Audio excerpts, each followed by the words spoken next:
Fortis Shalimar बाग एक ऐसा hospital है, यहाँ पे आप सबका जाने का बहुत मन है। मैंने ऑलमोस्ट गुड़गाँव वाले फोर्टिस में, ओखला वाले फोर्टिस में, वसंत कुंज वाले फोर्टिस में, सब में इंटरव्यूज़ दिया है, लेकिन ये जो हॉस्पिटल है फोर्टिस शालीमार बहुत ही बड़ा हॉस्पिटल लगा मुझे उस हिसाब से। वीडियो में आप देख सकते हो कि कितना बड़ा ये हॉस्पिटल है। अगर इसकी चारों साइड आप आओगे ना, तो आपको तब पता चलेगा। बहुत ही खुली हुई स्पेस है, बहुत ही अच्छा हॉस्पिटल मुझे लगा। तो यहाँ पे मैं इंटरव्यू देने के लिए गया था, मेरी वहाँ पे इंटरव्यू हो गई एज़ ए फ्रेशर। तो फ्रेशर को वो ले रहे हैं, मैं पहले ही बता दूँ, और भी क्या-क्या फैसिलिटीज़ आपको मिलेगी, क्या-क्या क्वेश्चन्स आपको पूछेंगे वो, तो वो भी मैं आगे आपको इंटरव्यू में बताऊँगा, तो वीडियो के साथ शुरू से एंड तक ज़रूर बने रहना।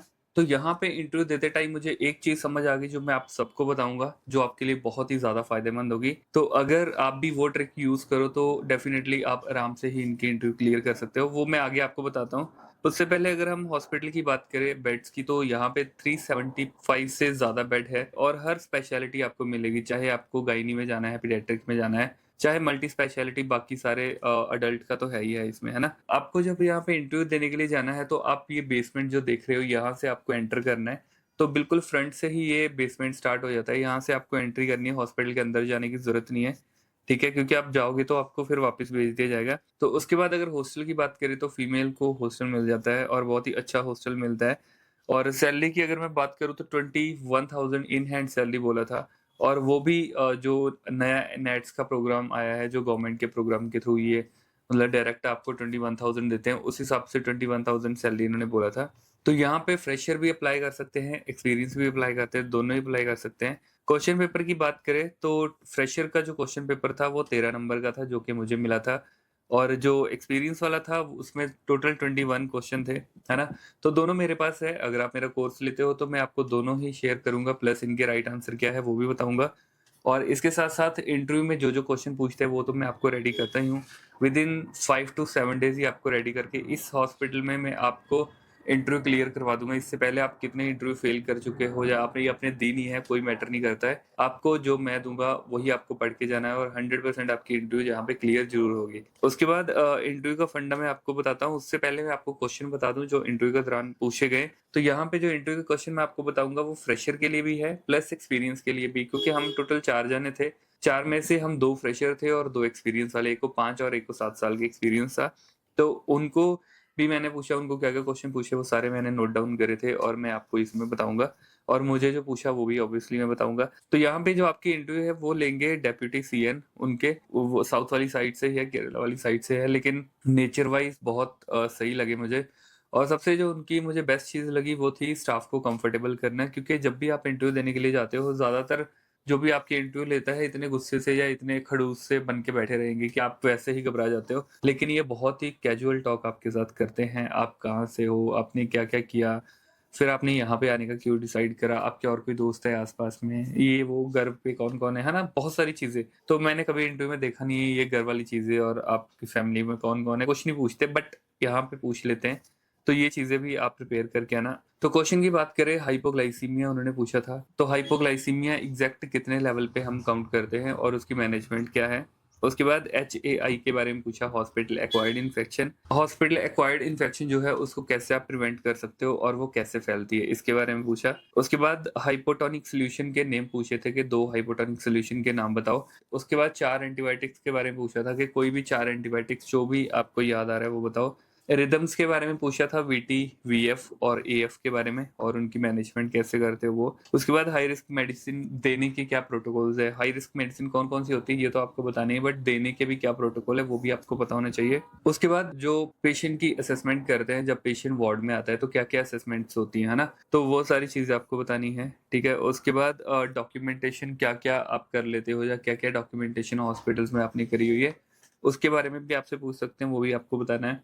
बेड सोर को कैसे प्रिवेंट कर सकते हो, या फिर अगर बेड सोर हो गया तो क्या उसकी केयर करते हो वो आपको बताना है, ठीक है? वेंटी के मोड और सक्शनिंग, ये सारी चीज़ें आपको पढ़ लेनी है, ठीक है? अभी यहाँ पे मैं आपको एक चीज़ बता दूँ, ये जितने क्वेश्चन मैंने आपको बताए ना, ये बस 4 ही बंदों के क्वेश्चन्स हैं। हो सकता है उनके कुछ-कुछ क्वेश्चन जो उन्होंने नहीं बताए हो मुझे, या वो स्किप कर गए, लेकिन ये सारे क्वेश्चन्स मुझे पता चले। अब सबसे इंटरेस्टिंग चीज़ मैं आपको बताऊँ क्या है? इनमें से मुझे कितने क्वेश्चन पूछे पता है? Only 1, hypoglycaemia. मैं एज़ ए फ्रेशर वहाँ पे गया, 5 साल मैंने अपना होम केयर का एक्सपीरियंस बताया, और 8 महीने का मैंने अपना हॉस्पिटल का एक्सपीरियंस बताया था जीएनएम के बाद। और बीएससी के बाद मेरा सारा होम केयर का एक्सपीरियंस। तो ये सारा एक्सपीरियंस बताने के बाद भी मुझे एक ही क्वेश्चन पूछा। उसका रीज़न पता क्या है? क्योंकि मैंने अपनी पूरी इंटरव्यू इंग्लिश में दी थी। मैंने एक भी वर्ड हिंदी का नहीं बोला। एंटर करने से लेके बाहर आने तक मैंने पूरी अपनी इंग्लिश क में ही इंटरव्यू रखी। उसका रीज़न क्या था कि मुझे यही देखना था कि इंग्लिश के साथ ही कैसा बिहेव करते हैं। तो अभी क्या था, वो तो बहुत ही अच्छी इंग्लिश थी, पता नहीं कहाँ से पढ़ के आए हैं, लेकिन मेरी इतनी अच्छी नहीं थी, बट स्टिल पूरी हमारी इंग्लिश में कन्वर्सेशन थी। और उसमें से मुझे बस एक क्वेश्चन इसलिए पूछा, पहले मेरी नॉर्मल टॉक हुई, बिल्कुल जैसे मैं आपको बता रहा हूँ कि घर पे कौन है, आपने कहाँ से किया, यहाँ पे आने का क्यों सोचा, पहले कहाँ पे थे, होम केयर में क्या करते थे, किसने आपको लगवाया, कहाँ से पेशेंट लेते थे, कैसे लेते थे, कितनी सैलरी थी, ये वो है ना, बहुत सारी चीज़ें। उसके बाद डॉक्यूमेंटेशन और हाइपोग्लाइसीमिया, ये 2 क्वेश्चन मुझे पूछे उन्होंने, और इसके बिना और कुछ नहीं पूछा। डॉक्यूमेंटेशन इसलिए पूछा क्योंकि 5 साल में जो हॉस्पिटल छोड़े हुए होंगे, तो इसलिए उन्होंने पूछा था कि आपने 5 साल से होम केयर में काम किया, तो क्या आप ये सारी चीज़ें कर पाओगे? तो ऑब्वियसली मैंने बोला हाँ, मैं कर पाऊँगा। ये 2 क्वेश्चन मेरे थे। बाकी हाइपोटोनिक और एंटीबायोटिक्स के नाम, और हाइपोग्लाइसीमिया और हाई रिस्क मेडिसिन प्रोटोकॉल, ये वो दूसरे जो फ्रेशर लड़का था उससे पूछे। बाकी रिदम्स के बारे में, वीटी का कैसे मैनेज करते हो, एएफ, एसवीटी है ना, उसकी क्या ट्रीटमेंट है, ये सारी जिसको सीसीयू का एक्सपीरियंस था उसको पूछा। वेंटिलेटर के मोड दोनों को ही पूछा, सीसीयू और जिनको मेडिकल आईसीयू का एक्सपीरियंस था, ठीक है।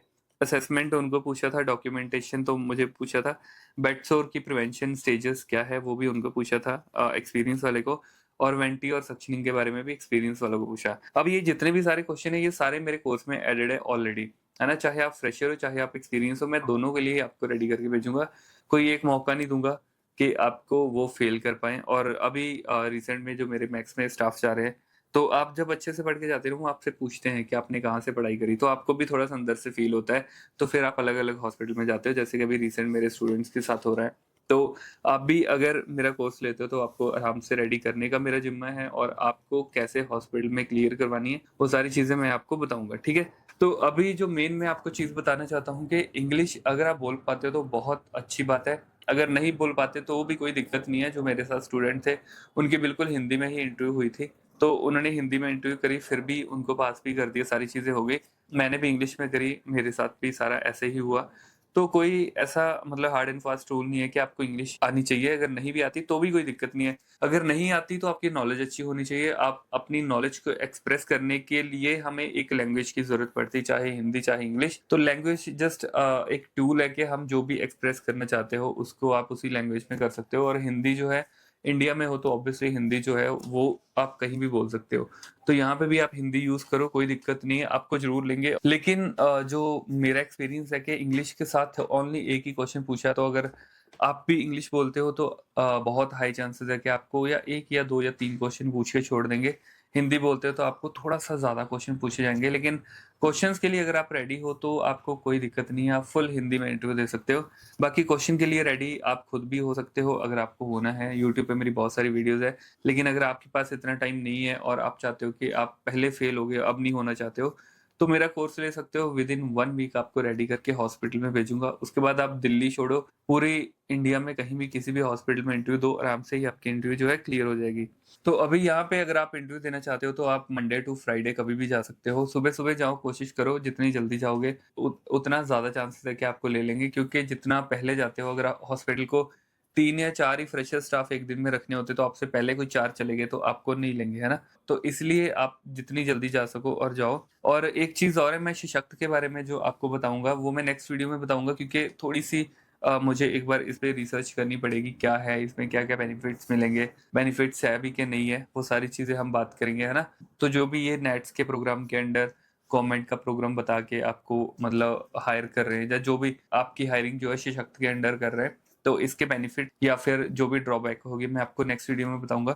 तो आज की वीडियो के लिए बस यही था। फोर्टिस में जाना चाहते हो तो ज़रूर जाओ, अपनी इंटरव्यू आराम से क्लियर करो, कॉन्फिडेंस के साथ रहो, अच्छे से आंसर करो, हर चीज़ क्लियर करो, तो आपकी इंटरव्यू आराम से क्लियर हो जाएगी। नहीं हो तो मैं बैठा हूँ, मेरे साथ कॉन्टैक्ट करो, आपको विदिन 1 वीक रेडी करके हॉस्पिटल में इंटरव्यू के लिए भेज के आपकी 22-23 हज़ार से ऊपर सैलरी तो लगवा ही दूँगा। तो आज की वीडियो के लिए बस यही था, हम मिलते हैं नेक्स्ट वीडियो में, तब तक के लिए बाय बाय।